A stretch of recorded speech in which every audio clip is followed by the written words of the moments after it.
tungkol sa, with regard to the K-12 program.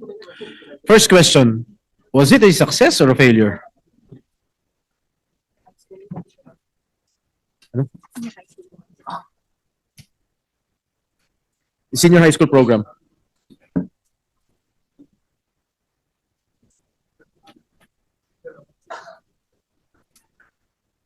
According to the Secretary, it's a work in progress, and the DepEd, under the leadership of Secretary Angara, reformed the K-12 system. In fact, they decongested the senior high school in particular. I think I was still the chairman of the Basic Education Committee at that time. So, sinimplify nila at binawasan na po yung core subjects para mas madaling ituro at yung bata mas madaling turuan. Kasi sa akin palagay, I think this is a failure since lahat yung mga nakapagtapos na sa senior high school, pag nag-a-apply sila ng trabaho, ang hinahanap nila ay college graduate pa rin. So baliwala itong napag-aralan itong ating mga kabataan, lalong-lalo ng masang Pilipino. Kasi marami po ako natatanggap ng mga sulat, mga text messages na kung pwedeng i-abolish itong senior high school program. Sapagkat una-una, karagdagang bayad sa kanila, lalong-lalo na yung masang Pilipino. They have to shell out more expenses for their tuition fee. Sa mga libro nila, sa mga pamasahe nila, sa baon nila. Kaya siguro, sa palagay ko, I think for me, kailangan na siguro tanggalin na itong programang senior high school dahil masyadong napapahirapan ang ating mga kababaeng mahihirap. Well, naintindihan ko po yung statement. And in fact, if I may, that was when we were campaigning together to 2022. That was your campaign promise. I think I overheard you saying during one of your campaign speeches that you will abolish the senior high school program. Palakpakan nga po yung tao. Yeah, palakpakan ng mga tao. Pero ang exact sinabi ko po, aayusin. Aayusin yung K-12. Ang nasabi niyo yata, tanggalin eh. Ayusin po, ayusin. Pero alam ko, marami palakpakan po. But I share the sentiments of our colleague, Senator Jinggoy Estrada. Talaga hong marami ho tayong mga kababayan, hindi ho nakikita yung value ng senior high school, in particular, no, yung senior high school. At dahil nafe-feel ho nila, unang-una, yung mga subjects na kinukuha nila sa senior high school, pareho lang pag pumupunta sila ng kolehiyo, lalo na sa general education subjects. Pangalawa, tama ho kayo na yung tech-voc track ay kulang po yung kanilang on-the-job training, kaya pagpahanap po ng trabaho nila, nahirapan ho silang maghanap ng trabaho. And tapos yung isa pa ho, yung unang version ng K-12 senior high school, may tech-voc track, walang certification. So kumuha sila ng 2 years ng tech-voc pero hindi ho sila sinacertify. So ito po yung mga inayos ng Department of Education. Ngayon po, pag nag-tech-voc sila, may certification na libre. No? So pwede na ho nilang kunin yung kanilang certification at pwede nilang gamitin sa kanilang trabaho. At pangalawa po, ang pinakamahalaga ho dito, binawasan din po yung core subjects ng Department of Education. So hindi na ho nagkukumahugin mga teachers magturo dahil binawasan na nila yung core subjects. At isa pong importanteng napag-aralan din ho namin sa mga discussion ho namin sa Basic Education Committee, almost 99% ng mga bansa ay meron na pong K-12. No? So yun po yung isang rationale kaya ho bakit tayo ng K-12 para maging align tayo sa global standards. Pero, at nagdi-discriminate po yung mga workers natin, lalo na yung mga OFWs natin. But admittedly, ito po ay patuloy na inaayos po ng Department of Education. Marami na ho silang reforma, nabanggit ko na ho yung iba, at patuloy pa nilang sinisigurado na maging valuable, may value yung senior high school ho natin sa ating mga pamilya. Well,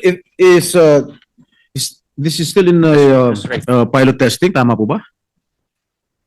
Yung bagong curriculum po ay nasa pilot testing ho ngayon. 900 schools po ang tinetest ho nila. Yeah. At kung makuha nila yung feedback, nag-a-adjust ho sila. May I know what are these 4 subjects that were removed from the curriculum? Ano itong mga subjects nito? You mentioned that they already removed 4 subjects. What are these 4 subjects? Baka importante pa naman yung subject na yun.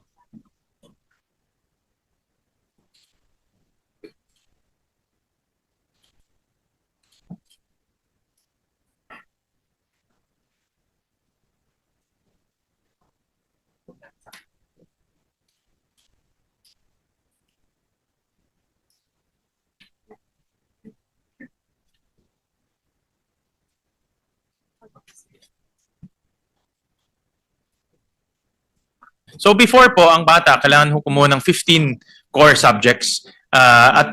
Kadalasan po, before, yung mga teachers ho, talagang nagkukumahog ho matapos yung 15 core subjects in a year. So ngayon, reduce na ho to ng Department of Education to 5 core subjects: math, science, life skills, communication, at kasaysayan po. No? So at naka-align na rin to sa as much as possible sa higher education ho natin. Those were the subjects that were removed? Those were yung natirang What? subjects. No? Excuse me? Natirang subjects. Natira. Ano yung natanggal?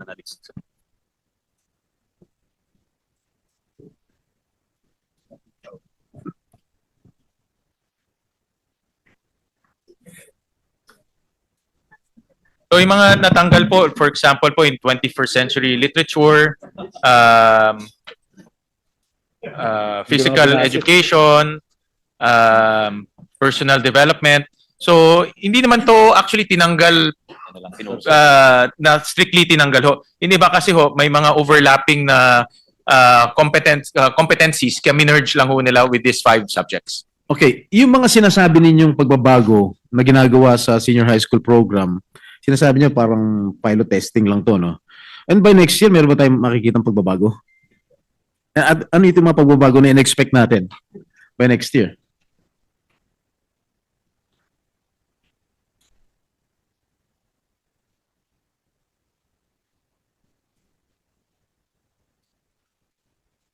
Actually, sa laki po kasi ng DepEd, talagang kinakailangan po mag-pilot schools. In fact, I remember yung matatag curriculum, nag-pilot schools rin before. So, dito ho nila nakikita yung mga dapat i-adjust. So, next year, they'll increase the number of pilot schools. And then, ang full rollout po is 2027. School year 2027-2028. So may time frame kayo kung para malaman kung ano yung pagbabago? Doon po nilang pag-aaralan. Kasi ang nakita ko po in the past, no, kinakausap nila yung teachers, kinakausap yung mga principals, yung mga parents, kumukuha ko sila ng feedback kung ano pa yung dapat i-adjust. At tinetest rin nila yung bata kung yung dapat nilang matutunan na-absorb ng bata. So, meron hong scientific methodology para makita kung effective po yung curriculum reform. Okay, pagpalagay natin after 2 years, after the pilot testing of 2 years, walang nangyari. Ganun pa rin. Failure pa rin. Pwede nang tanggalin. Campaign promise mo yun. Ano, Sen? Actually, itong bagong curriculum adjustment, this is dahil natutunan natin yung past curriculum natin, yung unang senior high school. Nagkaroon din yan ng mga testing, focus groups, maraming pag-aaral. At nung nakuha nila yung mga feedback, dito na riniforma itong bagong curriculum. So this is under the feedback na nakuha doon po sa old curriculum. So we expect a positive output at positive feedback dahil nga itong in-adjust nila ay galing sa old curriculum. Okay. I already promised to ask only 2 questions, and I would like to thank Senator Bam Aquino for letting me ask questions ahead of him. But I also would like to urge our Chairman of the Committee on Basic Education to please hear my bill abolishing K-12. Thank you, Mr. Chair. Thank you, thank you. Meron rin po akong bill na bawasan yung college years from 4 years to 3 years. Because marami hong subjects nauulit sa senior high school at sa college, lalo na sa general education. So, thank you to our distinguished colleague, Senator Junggoy Estrada. Magandang gabi po, Mr. President and distinguished colleagues. As Chairperson of the Subcommittee L of the Senate Committee on Finance, I'm privileged to sponsor and defend the proposed fiscal year 2026 budget of the Department of Science and Technology, a department that builds the bridge between innovation and opportunity for our people. The DOST leads our specific direction and drives inclusive development. It supports food and health security, strengthens disaster resilience, enhances industrial competitiveness, and empowers young scientists to help build a more advanced and future-ready Philippines. For the fiscal year 2026, the DOST has allocated 30.130 billion under the General Appropriations Bill, which the committee increased by 354 billion. The DOST total budget of 31.484 billion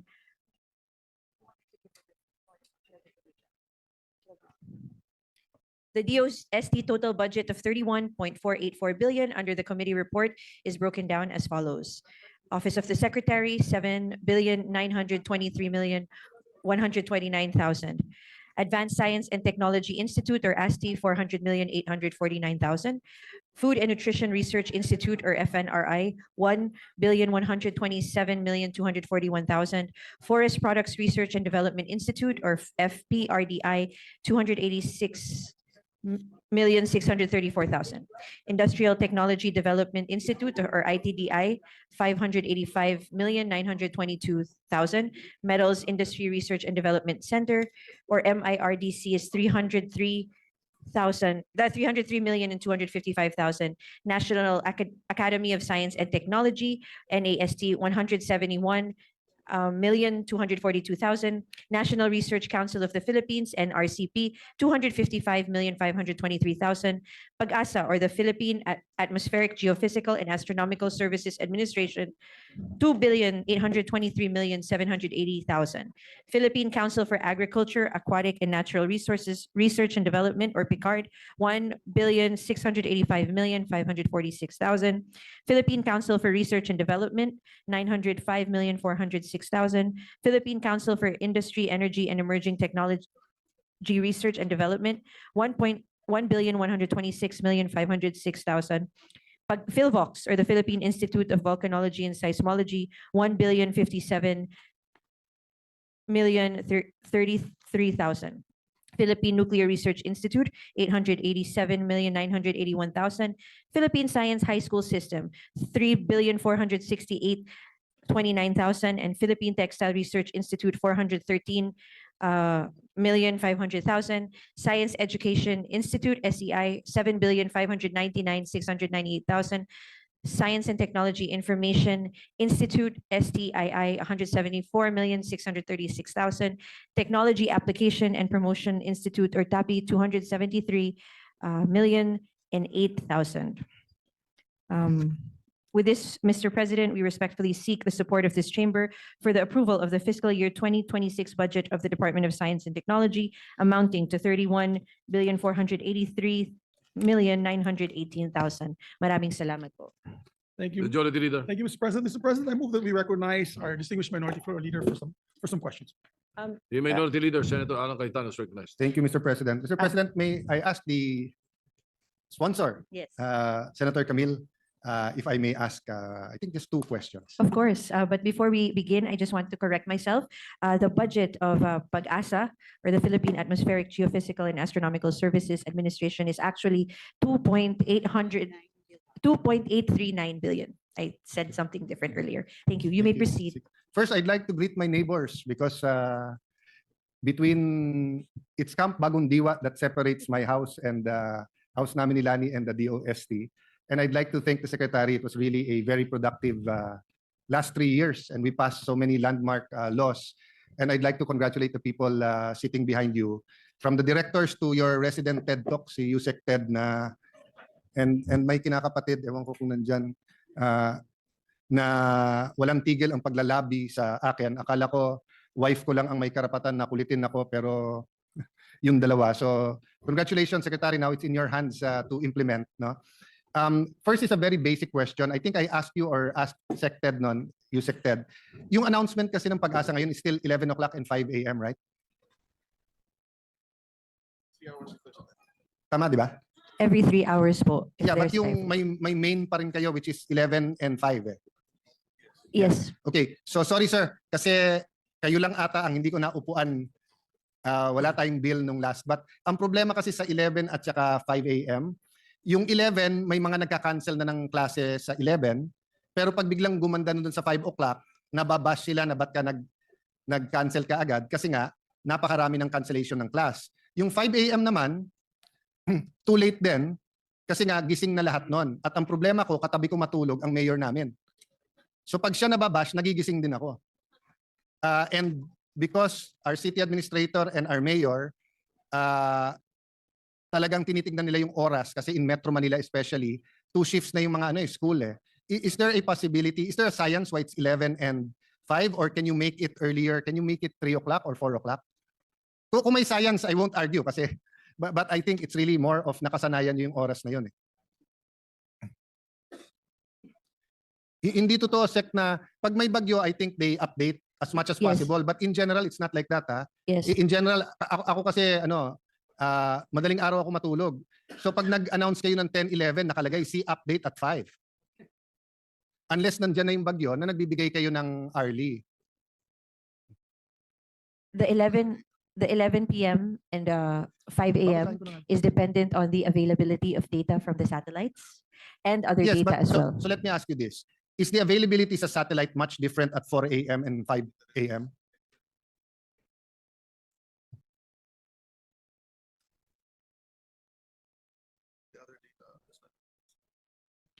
Sir, the other data does not arrive as fast. This data is numerical simulations from the fill stations. Yes, I understand that, sir. But we're talking about 1 hour. So assuming it takes you 30 minutes to get that, then you get it 4:30, you announce it 5 o'clock. So I'm asking, if you get it at 3:30, can you do it at 4 o'clock? Diba? Kasi nga, masyadong late ang 5 a.m. para sa mga estudyante at mga magulang. Yes, to our dear minority leader, yes, they will study it, but it is possible. No, They will be able actually, to I adjust want to a hard phone. answer because... Yes. y- y- Yes, they can. Okay, They thank you can for that. adjust to- Okay. Secondly, sir, this is less of a question, more of a suggestion. I'm very happy that my renaissance in the importance of education. Irony is yung corruption sa flood control. Alam niyo po yung very first speech ko when I was running for congressman in 1998, ibang-iba pa tagig nun. Even yung picture ng, I mean, sa inyo na mga taga-tagig sa DOST, you know what I'm talking about. Ang speech ko, mga mahal na magulang, di bali nang maputikan kayo, mga maghahatid ng anak nyo at anak nyo, maputikan ang paa papunta sa school, pwede naman maghugas ng paa. Of course, it's much more complicated than that. Kaysa sa hindi makapag-aral or palpak yung school or curriculum or mag-drop out, teenage pregnancy, etc. Because at that time, 6 years pa lang ang local government code, maliliit pa yung mga pondo, dependent sa national government at mas, for lack of better word, mas sexy yung pathways, waiting shed, covered courts, di ba? Hindi pa sports complex doon. Covered court. So at that time, it wasn't easy to campaign for education because children don't vote and the parents didn't realize yet na naiwan tayo sa education because when our parents were children, number 2 only to Japan ang Pilipinas, di ba? And wala pa masyado nun yung mga presa, yung mga international. So I'm happy now, may renaissance for many, many reasons. One reason is the many people in this chamber who are champions of education.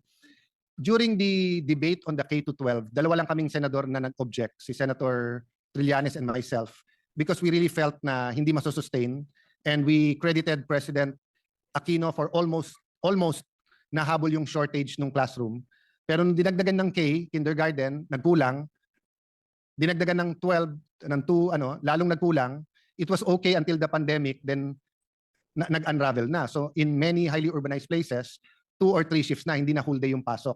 So much so that from dapat 13 years, di ba? K plus 12. Pero ang computation ng EDCOM, 12.9 years. I guess kasi half day minsan. Maybe kindergarten to grade 3.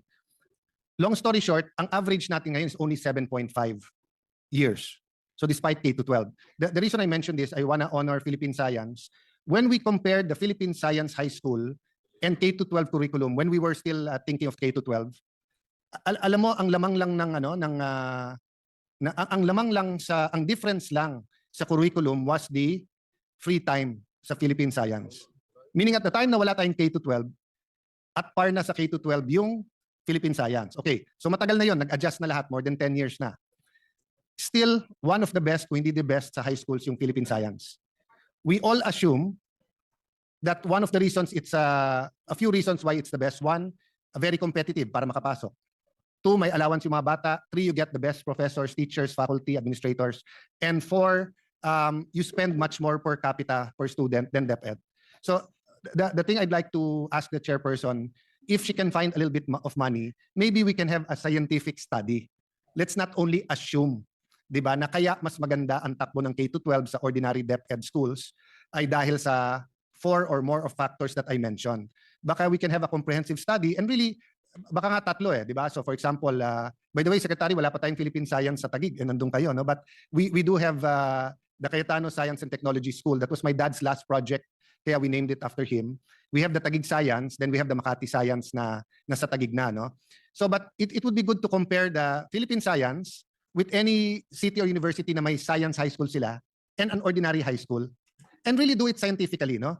And I think this will help the education cluster, di ba? So ibig sabihin, kung magpapa-research ka na rin, doon na sa pinakamagaling, di ba? So science naman, kung hindi natin gagawin to, at kung wala naman kayong perang gagamitin, so baka you can have an estimate before the BICAM. It doesn't have to be the whole Philippines, no? But Philippine science has proven itself not only in the last 5 years, in the last 10 years. Ilang taon na nga ba ang Philippine science? 61? 61. O bago kayo so senior citizen na ang Philippine science. But you've done an amazing job and we want to replicate it. I think DepEd has already a program with you to how to do it. But I believe if the money is used well in research, it will give us much better results. And the one thing na iwanan ko sa inyo, iwas debate. Di ba? I mean, matatalino yung nandito, matatalino yung nasa education cluster, matatalino yung mga congressman, napakatatalino ng mga nasa EDCOM, whether they're part-time or full-time. Pero pag walang study, magdidebate pa eh. Do we put more money on this, on that, di ba? So from the hours ng pasok, from the professors, the students, if we can put together a study, then the contribution of the Philippine Science High School will go beyond your students and faculty and will be a contribution to the whole country. And what better agency to do studies kung hindi ang Department of Science and Technology. So yun lang ang akin request. So since isa lang siya, aside from yung thank you very much sa Pag-asa, talagang may pag-asa sa inyo. I hope a meager but effective amount can be put for study for 2026. Wag na natin i-2027, Madam Chairperson. Yes, that is a very good suggestion to our dear Minority Leader. And the Secretary assures me that they will allocate, they will find the budget for this before the Or if we BICAM. have to add, Yes. we do have, Yes. we will debate where we'll put the Yes. addition, but I don't think 50, 100 million for research is debatable. Di ba? I Yes. mean, we can find that. If Yes. not, the Villar